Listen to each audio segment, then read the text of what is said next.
ভারতের সঙ্গে গোপন বৈঠক, সংবাদের তীব্র নিন্দা জামায়াতের আমিরের।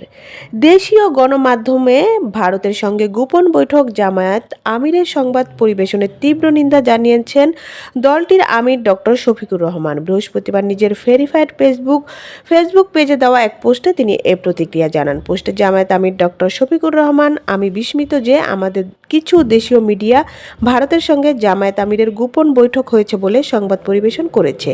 আমি এ ধরনের সংবাদের তীব্র নিন্দা জানাই এবং ভবিষ্যতের প্রকৃত বিষয় না জেনে এমন বিভ্রান্তিকর সংবাদ পরিবেশন করা থেকে বিরত থাকার জন্য সংশ্লিষ্টদের প্রতি আহ্বান জানাই।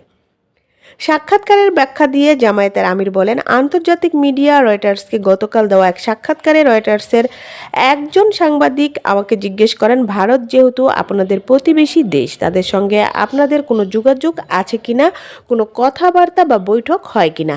আমি তখন বলেছি, গত বছরের মাঝামাঝি সময়ে আমি অসুস্থ হওয়ার পর চিকিৎসা শেষে যখন বাসায় ফিরি তখন দেশ বিদেশের অনেকেই আমার সঙ্গে সাক্ষাৎ করতে আসেন। অন্যান্য দেশের সম্মানিত কূটনৈতিক বিন্দু যেমন এসেছেন, তেমনি তখন ভারতের দুজন কূটনীতিকও আমাকে দেখতে আমার বাসায় এসেছিলেন। অন্যান্যদের মতো তাদের সঙ্গেও আমার কথা হয়েছে।